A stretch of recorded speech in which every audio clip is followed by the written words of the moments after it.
All right, let's start with state responsibility. Before we start with state responsibility, let's talk about what responsibility is. What do you understand from that word?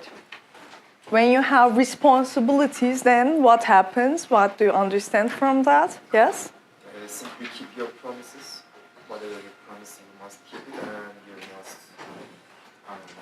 fulfill that promise. Whatever you say. You make a promise, you have to fulfill it. That's your take of responsibility. What else? Yes, Batu? You're obliged or not obliged. Obligations. You're either obliged to do something or not obliged. Ali? If you do harm to another actor, you should compensate it. It's your responsibility. Then when you give harm, you have to compensate it, is another understanding. And the other take of what responsibility is, it's something moral as well, right? Philosophical, moral. It's something like a duty that you have to fulfill. And we can talk about legal responsibilities as well. In legal responsibility, then we understand some people are, for instance, mentally not capable of taking the results of their actions. So they cannot be punished, for instance. So they have less responsibilities than the others, right? So if you can be held responsible or not depends upon your capacity. And for a state, it's again a matter of capacity. If it's a fulfilled state, then it can carry its responsibilities. So they are the most general understandings of state responsibility. It can be domestic responsibility. It can be international in legal literature. In domestic one, for instance, we understand our own responsibilities if we are going to be punished as a result of our legally wrongful acts. So we have certain responsibilities. When we ignore them or when we omit them, then we can come across with certain consequences. So it's about duties, obligations, and consequences as a result. Well, then we can say that responsibility in law is also related with liability to punishment. We can say it like that as well. Wrongful acts, legally wrongful acts can be punished. In international law, the subjects are, as you know, who?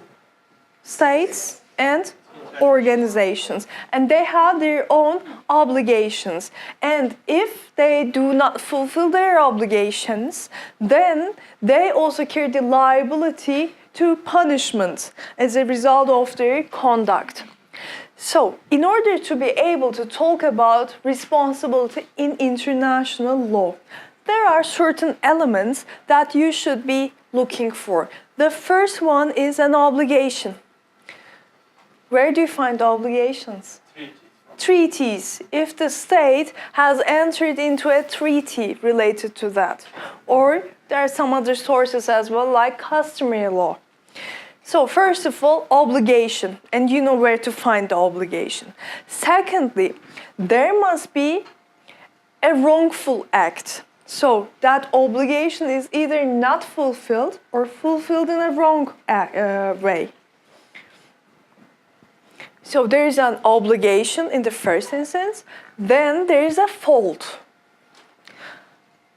And what comes in the third place is a damage. There is an obligation, there is a fault, and as a result of that wrongful act, as a result of that fault, a damage happens. A damage is given. And the fourth important element in state responsibility is attribution. If this wrongful act can be attributed to the state or not. State is an abstract term, right? Who is state? But we're talking about wrongful acts, and who's fulfilling those obligations? individuals actually, true. So state has either its organs, like legislative, executive, judiciary. It has diplomatic missions. And there are many individuals working for the state, representing the state. The military, the ranks, right? They all represent the state in different levels. So state is an abstract term. And the fault is actually done by the individuals. And that fault has to be attributable to the state. So it's not your individual responsibility, but that's the responsibility of the state. So this is a basic, those are basics of international law. By the way, what's attribution? I've told you that the fault has to be attributable to the state. What does that mean? You should prove that the state is causing this harm to it. By whom the damage is caused is attribution then. Yes, please? I was going to ask about what if there is no damage but wrongful? Then we cannot talk about responsibility.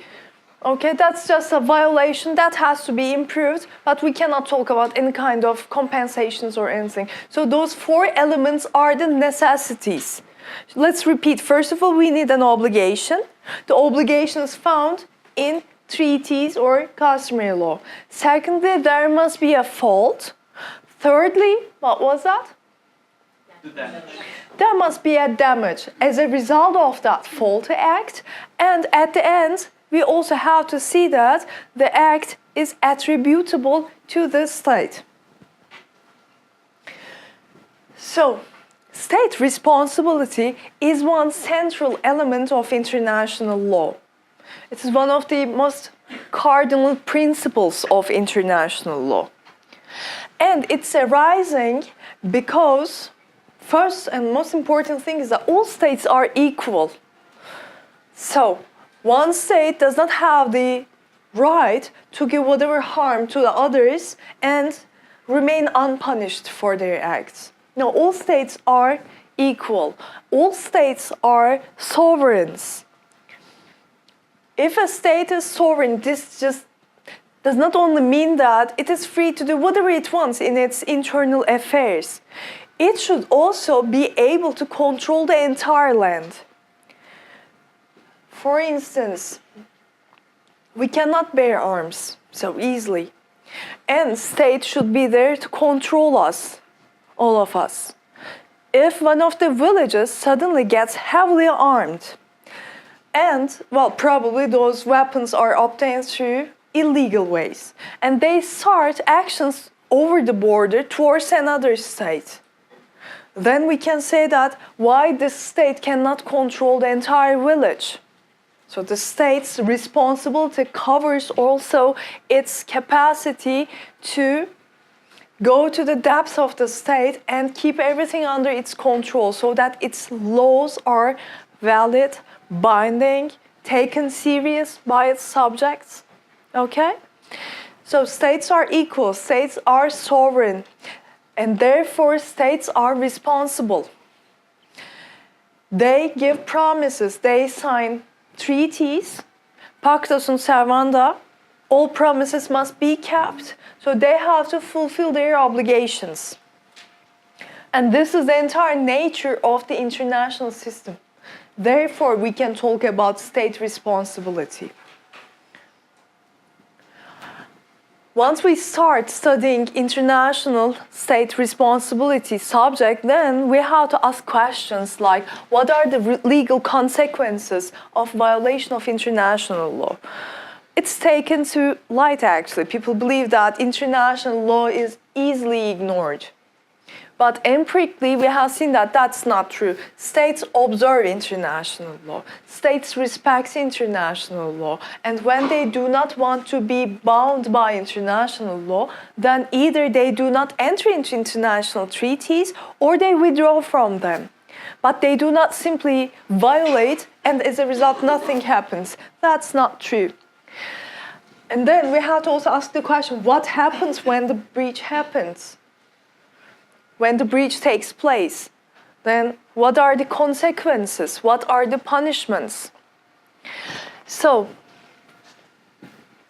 the most important thing you have to keep in mind is that there is an obligation. The state has promised to fulfill something, and its conduct, its actions are not in line with its promises, with the obligations. All right? The conduct is therefore faulty, therefore wrongful.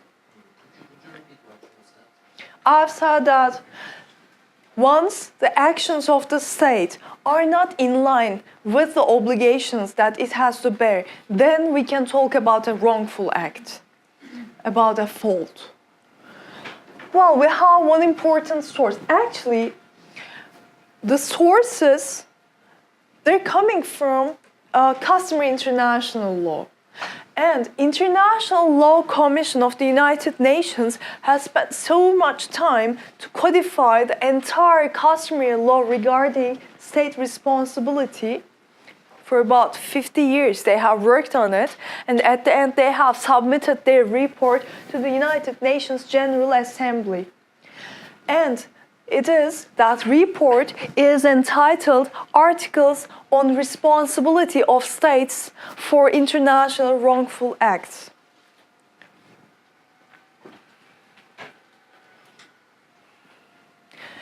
If you just keep it in mind as Articles of State Responsibility 2011, that would be sufficient for the exam, but not less. Okay? Articles on the state responsibility, and the year is 2001. That's true. Please keep this in mind. That's important. So it deals mainly, when you go through the articles, you see that the very first articles concentrate on the attribution, whose actions are considered as the actions of the state. And then it concentrates on the wrongfulness, which actions and when. Could you follow everything until now? Are you confused at any point? Yes, please. Attribution point. Actually, versus let's take the Holocaust. Don't ask deep questions now. Wait a little bit. That was just the basics. I'm going there. All right? Any other questions? Yes, please. As far as I remember, the codification process of this RC law could not be completed. So that It's a report. It says articles, not treaties. Articles, that's true. That's a report prepared by the International Law Commission, and it is submitted to the United Nations General Assembly. That's correct, and that reflects customary international law. Yes?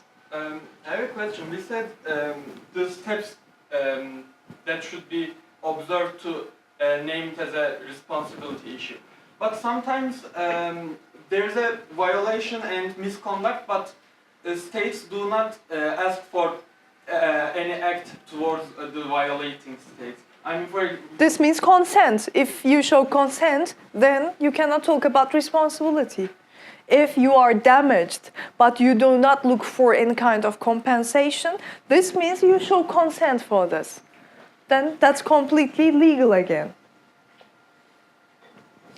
So the very first article of this report says every international wrongful act of a state entails the international responsibility of that state.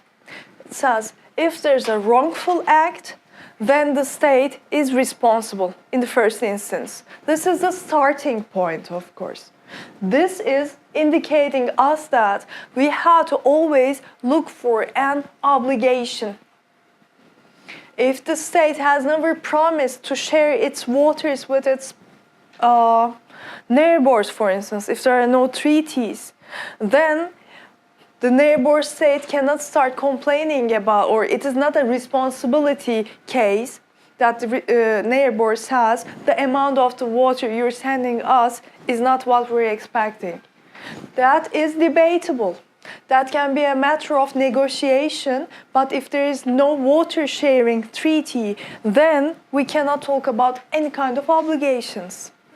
Okay?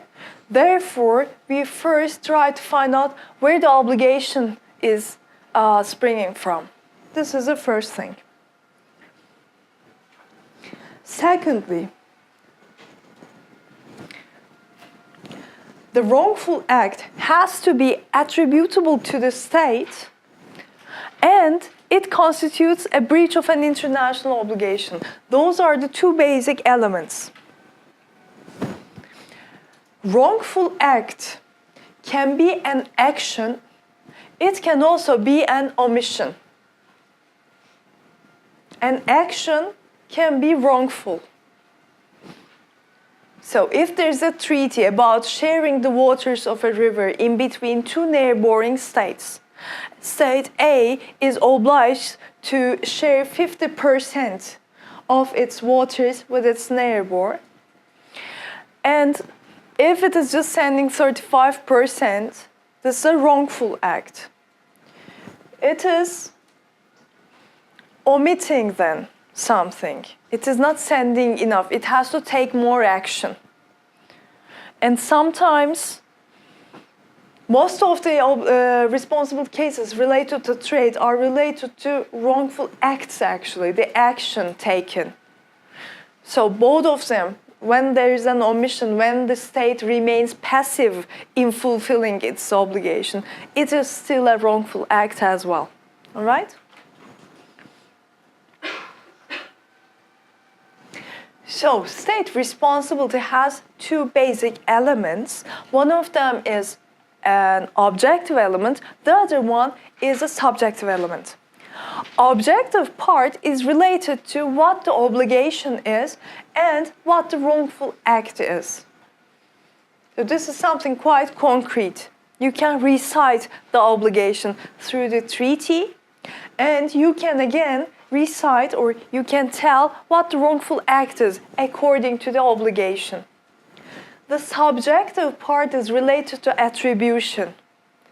The person or the group or the state organ in charge of those actions, can their actions be attributed to the state or not?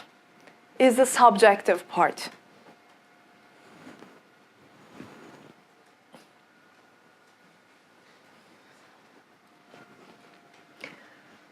Well, when there is a wrongful act, states typically do not automatically accept their fault. They always start with saying, but we didn't mean to do so, but we have done because we were doing that at the same time. So they try to justify their actions, and they try to justify their wrongful actions through their domestic conduct as well, or domestic law.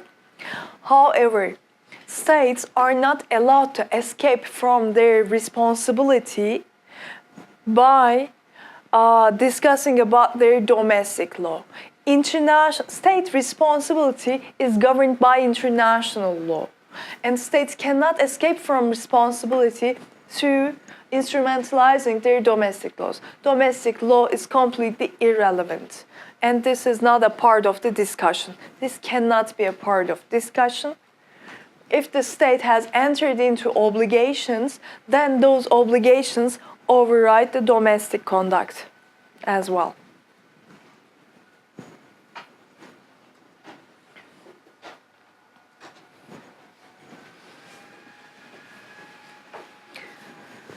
The fault can be killing of certain people, killing of civilians, killing of military personnel.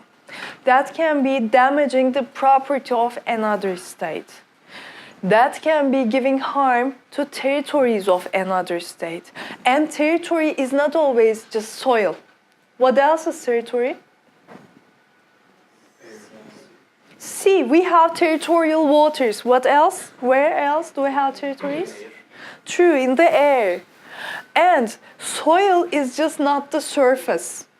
For instance, while we were talking about statehood, I was showing you some maps telling you that geographical unity is not a must. And Alaska and United States, as you remember, they make one state, two pieces, two geographies.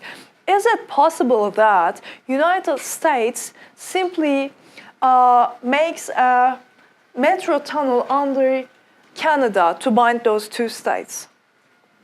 Why not? Because the land under Canada also belongs to Canada. That's it, that's true. Territory is also not just the surface, also what is beneath there also belongs to that sovereign state. All right, so that the fault or that damage can be given to the territory, and territory means a lot, now you know it. And it extends to air and water and down below the surface. And all of them are faulty actions. Wherever, that can be a human being, that can be a property, that can be equipments of that state, buildings of that state. If there's a damage given to any of them, then we can talk about one fault, for instance.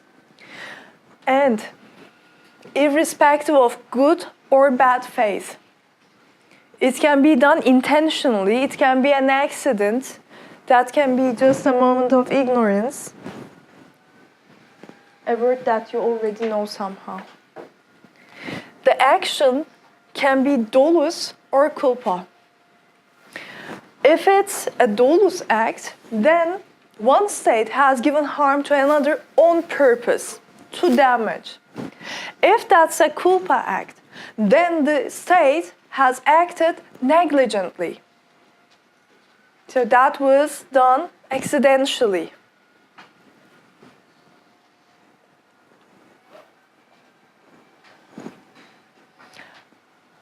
On this article, we come across with elements of attribution.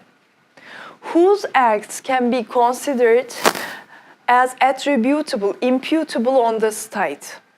The article says the conduct of any state organ shall be considered as an act of that state. State organs are, is the army one of the organs of the state? The military? It is. The executive? It is. Legislative? Truly. Judiciary? Of course. All the ministries, right? All foreign missions, they're also organs of the state. So any state organ's actions are attributable. This is one thing. An organ includes any person or entity which has that status in accordance with the internal law of the state. While organs of the state are also composed of individuals. That can be a group of people, that can be one individual. It doesn't matter, as long as they are representing the state somehow. As long as they are agents of the state, servants of the state, then their actions are attributable on the state. The thing is that the civil servants, those people working for the state, they also have certain duties. And they have to act in line with their duties. So while conducting their duties, they make some faults, some wrongful acts. Then those wrongful acts can be attributed on the state. But the duty is important. What kind of duty do they have? What are the limits of their duties?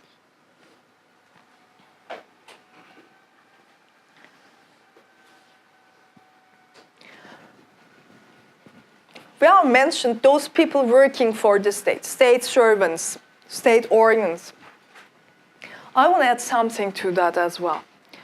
If there is a dissonant action in the state, a rebel action, for instance, what happens then? They start giving harm to neighboring states as well. What do you think? Since they are not state organs, we shouldn't consider it as an attribution to the state. They are not state servants, therefore, their actions cannot be attributed. What else? Perhaps we can consider it as negligent behavior. State Of? should have of the state. Of the state? Why? Because the state should have intervened to not allow for those damages to happen. State is a sovereign entity. It should be able to control its entire agents, an entire territory and people. So, the civilians living in that country should also be controlled by their own state so that they're not giving harm to their neighboring states. All right? Therefore, again, we can talk about an attribution. State should be in full capacity. Yes? Perhaps the state doesn't have a capacity. It can't stop. Then that's a fault. If it's sovereign, then it should have it. But didn't we say responsibility depends on the degree of capacity? The attribution part is the subjective part. This part is always confusing.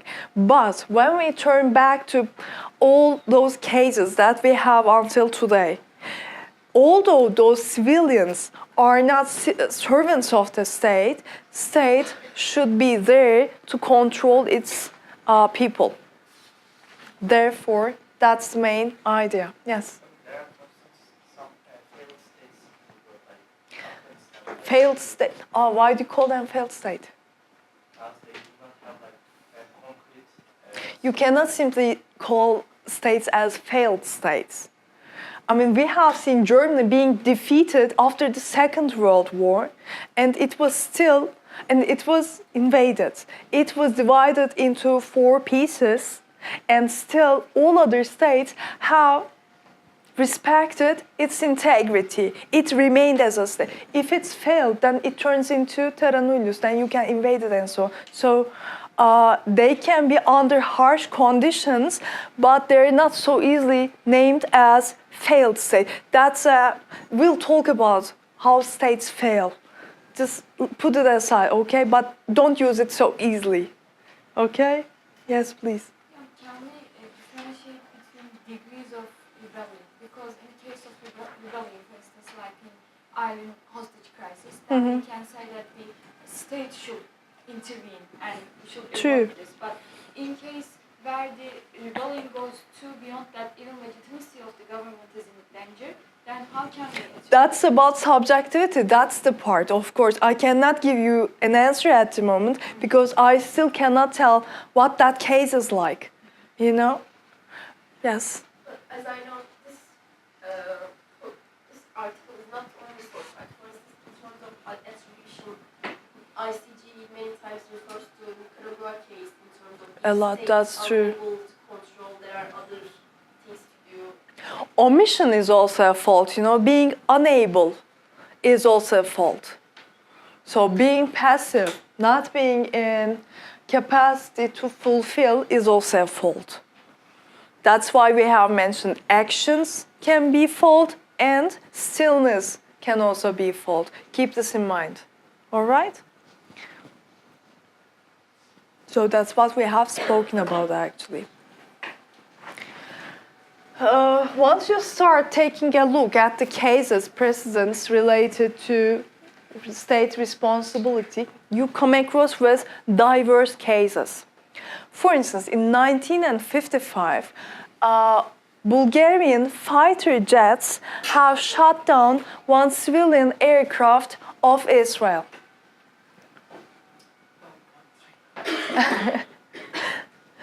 Well, so we can talk about a damage, right? A wrongful act has taken place. A damage is given, and as a result, Bulgaria had to compensate. I just wanted to start with small examples. Actually, this case has to be studied deeply, but I'm coming there. As you have mentioned, the Nicaraguan case. Nicaragua versus United States. That's also quite complicated one, actually. Well, United States is found guilty in that sense by ICJ because it has, or its servants have laid mines around the territorial waters of Nicaragua. In the ports of Nicaragua. It was not in international waters. It was not for the self-defense of United States laid in its own territorial waters. US laying mines in territorial waters of Nicaragua. So a territory is somehow damaged by another state. Corfu Channel case. You know where Corfu is? Albania, and there is Corfu, and there's a strait there in between Corfu and Albania. Well, in that case, no one knows who has laid the entire mines over there. The problem is that Albania knows that someone has laid mines over there, and they did not try to sweep the mines. And later, some other nations wanted to pick them, and well, that was another case. That has many details in that, but anyway, Albanians did not show consent to that, and they're right, it's their own territorial waters, of course. The thing is that because they knew that mines are there and ships are passing through, their stillness was again a fault. They should have taken action. They should have somehow either informed the international society about the existence of mines, or they should have made some efforts to sweep the mines.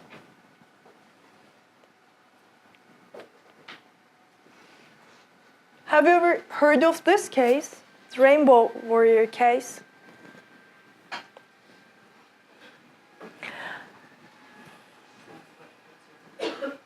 How is that? Like LGBT. It's not LGBT. That's Greenpeace.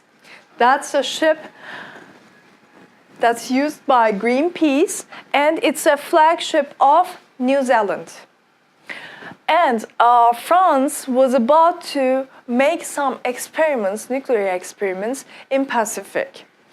And such experiments are contaminating nature, as you know. And Greenpeace wanted to just protest the experiments of France. And you know how Greenpeace is demonstrating. And they're either chaining themselves or they're disturbing those people doing those actions by throwing colors. That's what. So they're never so wild, right? To kill people. What has happened is that French Navy has heard that a Rainbow Warrior is approaching. Therefore, they have sent 2 scuba divers. They went to this ship and placed 2 explosives under the ship. And then Rainbow Warrior had to sink. Some people died, like photographers, journalists. Couple of people, and that was a long case actually, and at the end France had to pay some compensation. Actually the compensation part is long. They had to leave some soldiers around New Zealand, but well, we'll come to that. They have, all those cases have many details in them, but roughly that's the case. As you see, the ship belongs to New Zealand, and the damage is given by another state, and even it caused to causality, so some people died there. And this is the one that you best know, right? You know it with another name? Mavi Marmara case, that's true. The Gaza flotilla raid. So you remember what has happened? Can someone summarize? Yes, again? Well, to put simply, Israel was attacking Gaza Strip. Mm-hmm. They thought that they were somehow working with which of PLO or Hezbollah, for example, but Turkey was sending aid to Gaza, and they were. This ship is carrying humanitarian aid. Yes, Then. and Mm-hmm. it was shot by Israeli Navy, and a couple of years later, Israeli compensated with millions of. True. Well, does anyone want to add anything? Yes, please. But The ship was boarded by Israeli commanders, true. and 9 Turkish citizens were killed. All international. Were they armed? Those killed people? They were again journalists and so on, if I'm not mistaken, right? Problem There- was, Yes, please. the problem was that as far as I remember, the aid included some infrastructure materials, and it was forbidden to bring any infrastructure materials. And it was it was included in the Iranian statement, but it wasn't enough to save them from compensation. true. And Israel actually warned this ship not to approach. Again, the thing is that the entire attack has taken place in high waters, in international waters. That's true. And then huge diplomatic scandals series has started. And as a result, Israel has decided to pay a certain amount of compensation for what has happened. So I guess at the moment you have a rough picture of what we're talking about in state responsibility, what responsibility covers, whose actions, what kind of a fault, what kind of damage. And we'll also study at the end how to compensate, of course. What if some people are killed? What if just injuries are caused? Or what happens? I mean, boys, you'll be in military service and probably you'll be on watch at the borders. And actually, you're there in order to protect your land against, well, enemy, if someone should attack. But suddenly you see a group of animals approaching and you suddenly decide to shoot at them and you don't see the shepherd among them. You kill. Or once you start shooting, you give huge harm to something very expensive, like a ship. You have acted beyond your duty and you have given a huge harm that you cannot pay even on your own. You have given harm to a ship. What happens then? So actually cases are much complicated than what I have mentioned here. I have just given you a general break of rough damages. Before I detail the subject, there is one more thing you have to keep in mind. That's known as Ultra Vires Act. We have spoken about the duties of individuals. Those civil servants or agents of the states, they work for the state and they have certain determined duties. What if they act beyond their responsibilities? Still, when they act beyond their responsibilities and cause international damages, it is still attributable on the state. This is one thing. It is a second aspect. The state, of course, punishes the individual or the group as well because they have acted beyond their duties. So it is still attributable, but this doesn't mean that the individual remains unpunished for their negligent act. All right. Did you get what this is? Any questions? Not about this, but like a couple of years ago, Turkey shut down the Russian jets. Is it also just like That's so complicated again.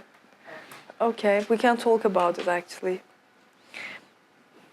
Because we still need visa for it as well. As you know, the things in Turkey has turned out somehow weird. I mean, that was not just the act of, we can talk about attribution, but later it was found out that the order to shoot the plane was given by someone who belongs to a terrorist organization. You remember, like the killing of the Russian ambassador in Turkey. Actually, that's almost a casus belli, huh?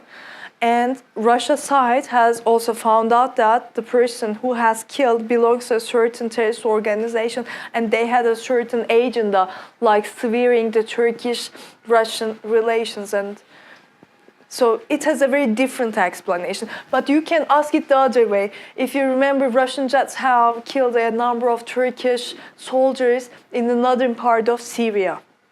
And Turkish part has said, okay, that was our fault. We have given wrong coordinations. Do you remember that part as well? Does anyone remember that? You remember that? Okay. At that point, actually, well, those fighter jets have shooted a very wrong target. We can talk about state responsibility, but we do not talk about state responsibility because Turkish side has shown consent for the damage, saying that we have given the wrong coordinates. It was our fault. Therefore, the case has stopped at that point. And one more question. Yes, please. That rainbow, where was it? It was in this water Pacific. of France? In border of France. No, that was definitely not territorial waters of France. That was somewhere in Pacific. It was in high seas. Okay. That was high seas. Actually, I'll talk about them, but at the moment we have a very limited time. Therefore, I just wanted to provide you with the basics that you have to keep in mind, like the obligation, the fault, the attribution. A damage is given and it has to be compensated somehow. You have this rough picture and you know about whose actions can be attributed, at least roughly, right?